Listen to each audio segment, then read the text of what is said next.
to welcome you today. Someone asked me this week, why are we having yet another memorial plaque? Why are we perpetuating this? And I said to them, if you care to come along today, you will see rows upon rows of two kinds of people. Primarily school children, and those who have been through a war. And the reason we have such occasions is that you don't want the school children to go through what those who have been through a war to go through. I want to protect our children. We've come here today to remember the lives of 6 very brave men. And in doing that, we've gathered. And as I say, it's my privilege to welcome a number of people. Firstly, I want to remember the members of the Ingleby and Stevens family. To them, this is a very poignant occasion. It was close loved ones of them we've come to commemorate today. You are particularly welcome, and we are grateful that you have found the time to come and be with us on this occasion. We welcome our MP, Mr. Berwyn Davis. We welcome our Lord Mayor, Mr. Hugh Morris. We welcome members of county councillors, our county librarian, our local community councillors. It gives me a great deal of pride to welcome serving members of the RAF from St Arthur. A very great thank you to you gentlemen for coming today. We also have our banner bearers. Very smart they are, very well turned out. You youngsters, if you get a chance later on, stop and talk to them and find out from them. A very hurtful question for them. How many of their friends who went to school, like you've gone to school in a group, didn't go home from war? I know that in my dad's case, out of a class of 42, 11 didn't return. That's what we want to save you from. Can I forget the ladies' choir? I never cease it to amaze me how beautiful they sing and how much support they give to our community. Ladies, thank you on behalf of us all. A plaque with 6 names on it. If you have your booklet, read it. But I want to refer to the very last page inside. Some of you here today, and please don't put your hands up, particularly if you're a lady, will be 83 this year. You are the same age as Pilot Officer Maguire. He gave his life when he was 20. Some of you may be a little more, should we say, advanced than that. 87 this year. Flight Sergeant Cousfield died when he was 24. We wish to remember him. I don't wish to go through them all. If you see, when you go home, ask your nans and your gramps what it was like. And you'll see a little tear come in their eye. And sometimes they'll say, oh, we don't want to talk about that. Because those memories are full of love and pain. There's a famous part that we say later on. We say we will remember them. That's what we're going to do today. You haven't come to hear me go on forever. I do want to welcome you all. Thank you for coming. I'm going to call now upon Mr. Ken James and Mr. Hugh Daniel. We're going to come and unveil the plaque that I've been talking about.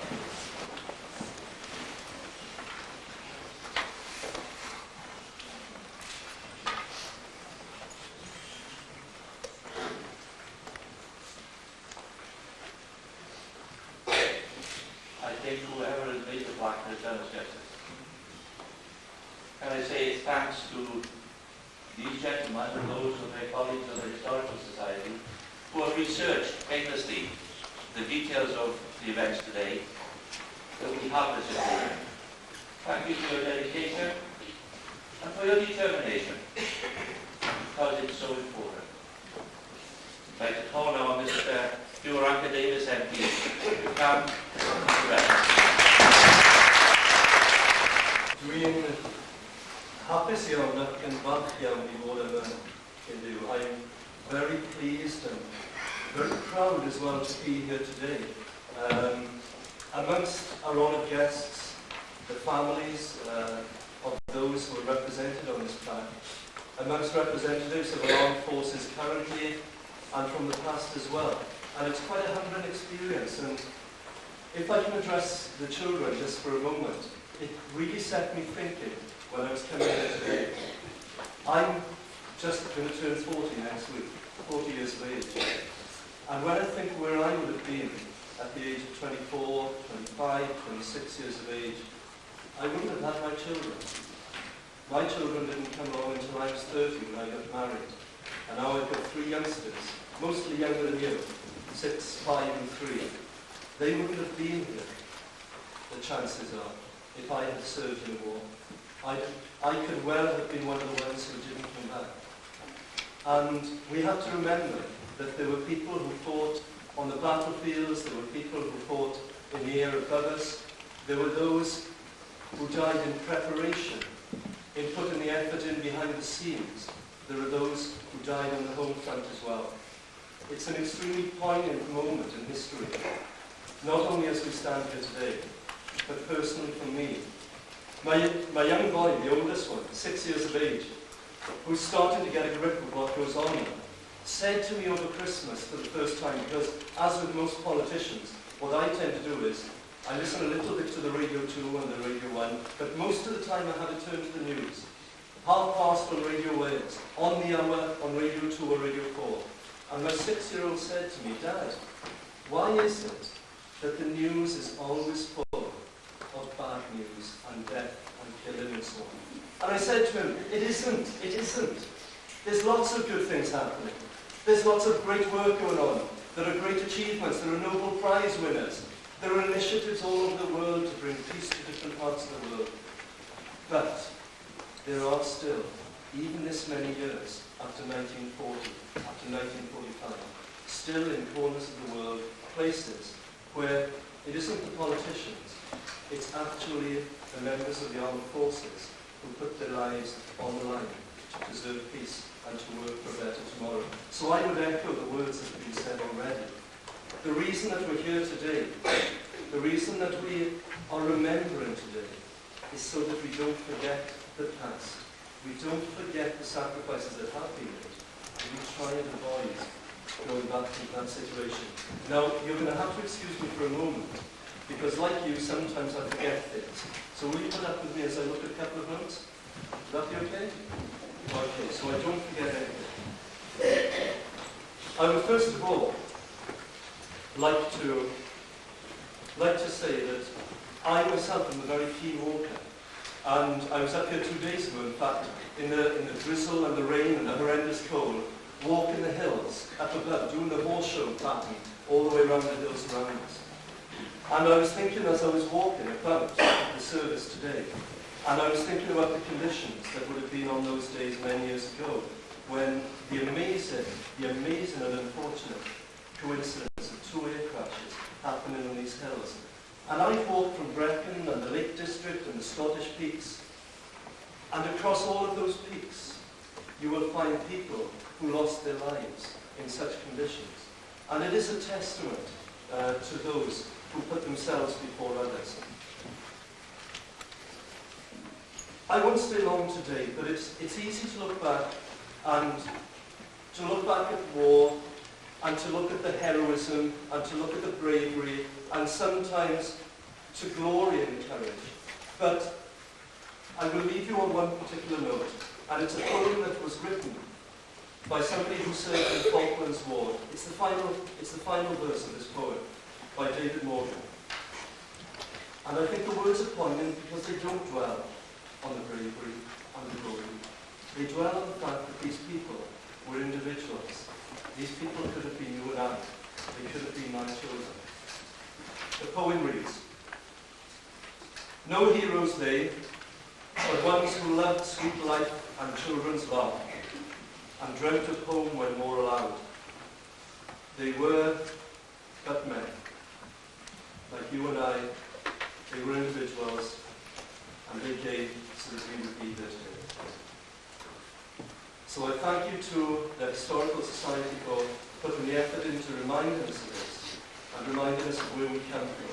If we don't know where we've come from, we do not know either who we are.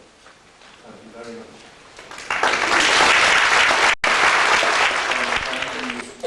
Reverend David Mortimer to come and join me.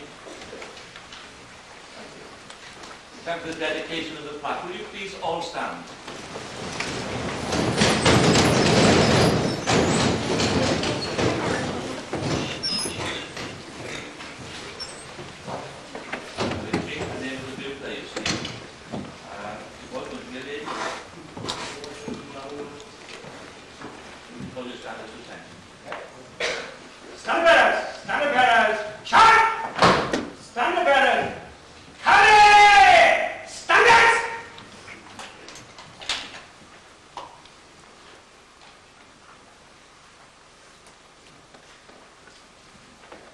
We dedicate this plaque in the memory of those who have laid down their lives, that our lives may be the better for the loss of those who have fallen.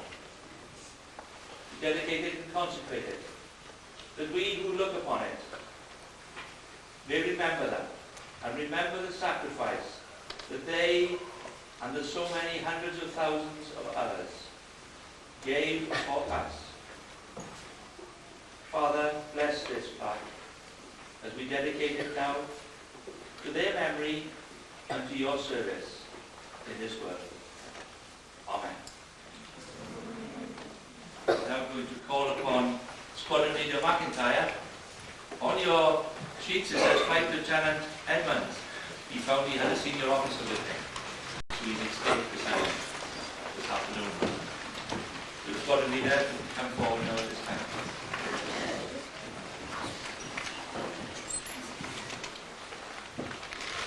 They shall fill not all the youths of heaven.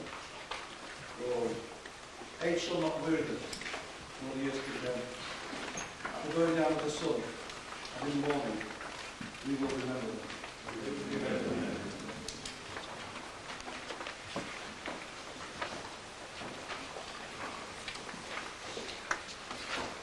Call upon Mr. Ken James. Come and give the Kahima prayers.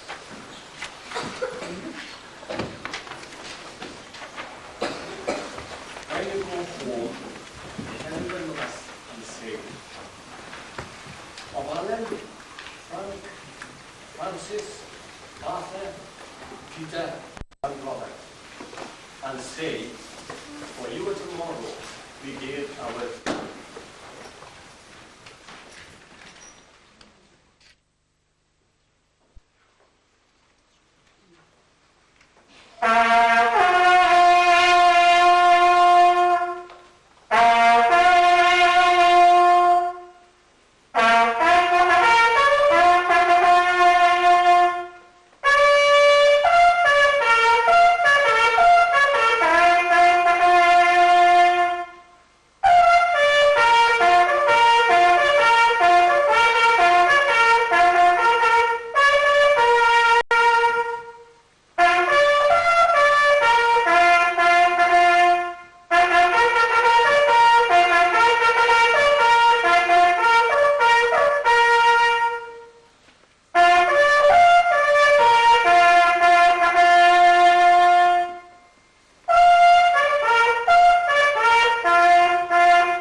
People today are continually telling me that the young people of today are not made of the same stuff that we were.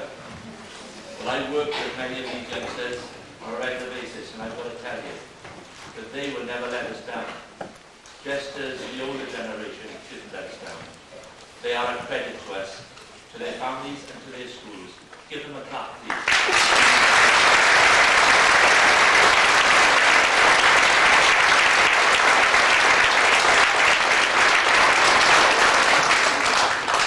It's my privilege now to ask Mr.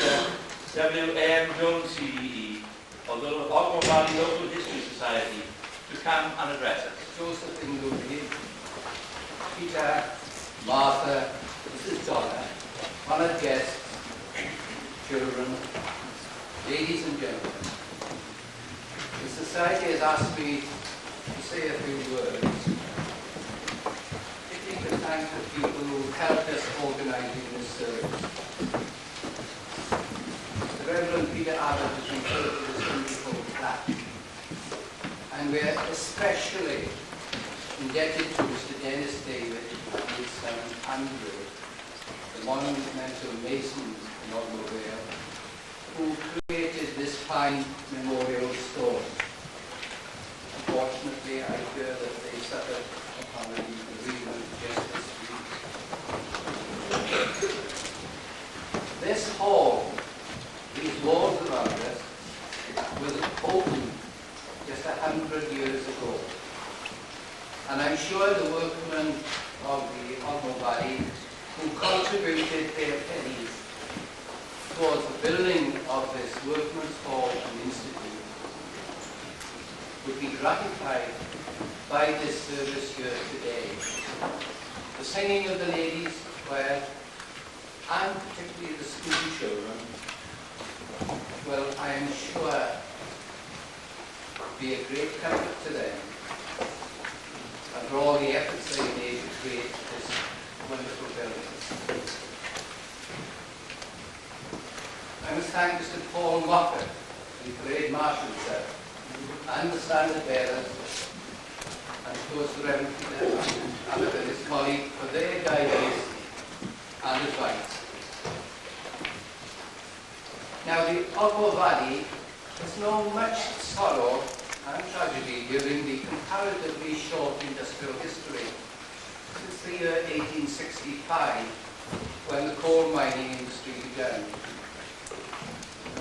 During the period 1865 to 1983, when the last colliery closed, at least 261 men and boys, and indeed one lady, were killed in colliery accidents. Two of them, the youngest of them, were Samuel Edge and Harry Branch, both just 12 years of age.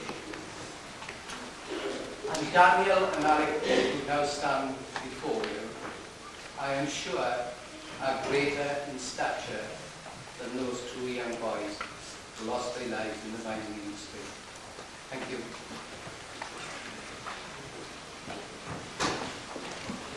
The figure exceeds the numbers of men from the valley who gave their lives in the two world wars, 1914, 1918, 1939 to 1945. But today, with this background, I suppose, of sorrow, the Society is honoured for all you people who to honour the memory of these 6 young men who lost their lives in the midst of our valley on this day 63 years ago. At this hour, it had just happened. They died for us and among us in defence of our community. Although they never knew the people of the Ogmore Valley, the tragedy of that day and the memory of these gallant gentlemen has remained close to our hearts over the years. This tragedy was the greatest loss of life in any single day in the history of life. Sunday, the 7th of January 1940, was cold and wet, with the cloud base well below the mountain tops of Mynydd William Myrick and Mynydd Aber, which is some 1,700 feet above sea level. The details of the crashes are now recorded in the article in our journal and indeed in today's order of service. But today, the memorial stone we dedicate here is at last a tangible mark of our respect to the sacrifice of these young men. One must wonder what a fine career lay ahead of the 22-year-old brilliant young scientist Peter Ingleby, who's found here with us today. He sacrificed his life at such a young age. He and 24-year-old Robert Beatty were scientists carrying out highly secret tests on an early form of radar, which had proved so essential in the defense of the country, particularly in the Battle of Britain. Radar gave early warning of the approach of the enemy. The battles of the Atlantic and the destruction of the U-boat menace. Throughout the war, Great Britain held a lead over Germany and Japan in the development and application of radar. This was due to the sacrifice and efforts of men such as Peter Ingleby and Robert Beatty. It was a decisive factor in saving the heritage which we enjoy today. The Society members are greatly moved by the presence here today of Peter Ingleby's older brother, Joseph, and his family. Peter, his son, is named after his uncle Peter, who died on Mynydd Aber, brothers. We are indeed honoured by your presence among us today. We thank you for the great effort you've made to travel down from Bolton in Lancashire. It is close to my heart as well. The Society is also in contact with the brother of leading aircraft manufacturer W. Smith, the wireless operator on the Hudson aircraft. His brother lives in the town of Hessel in East Yorkshire.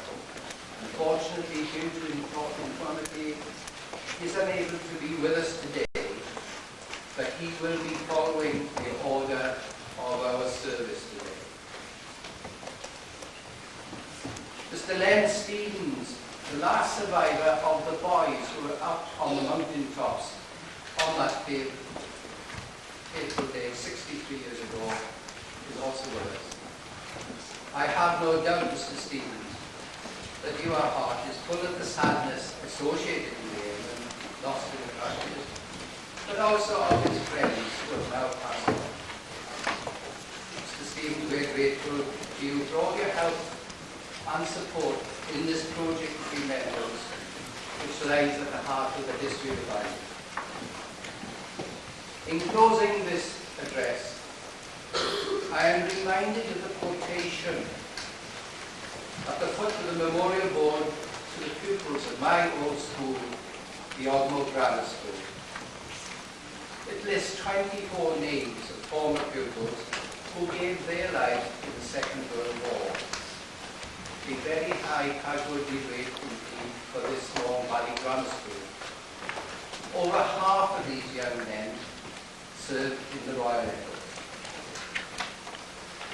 The quotation comes from the Epistle to the Hebrews, chapter 12, and in verse 1 there is a phrase, so great a cloud of witnesses surround us. Welsh, gan fod camion ffordd o'r dysgion o'n gwmpas. I can think of no more fitting tribute to these 6 young men who died for us on 7th of January 1940. Now, they are indeed a precious part of that great crowd of witnesses which surround us here today and who hold us in their care.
I'm thankful, particularly to our families here today, for the sacrifice that those families made in giving these brave young men that we might be here today, to enjoy today. As an ex-serviceman, I was always very suspicious of those with cushy jobs. Generally officers, you won't mind me saying that about them. But also, being an aircraft technician, we had several gentlemen who were civilians coming around our workshops all the time, trying out new ideas. We didn't have a lot of time for that because it usually meant work. And we used to think, what a cushy number they had.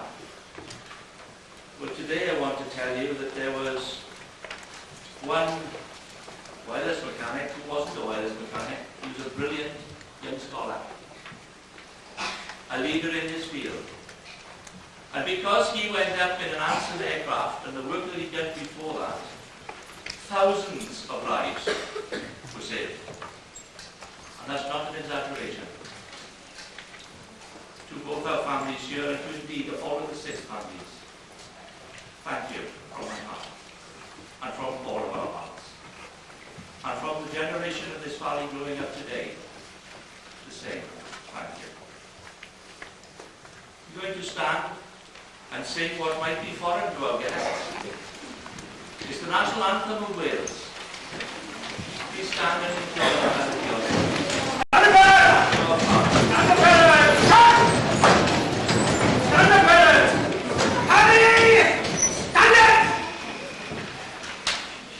At the conclusion of the national anthem, the standard bearers will be marched out. I would invite the school children to sit and try and not make too much noise, although that's inevitable, they'll make some. I would invite our honoured guests to leave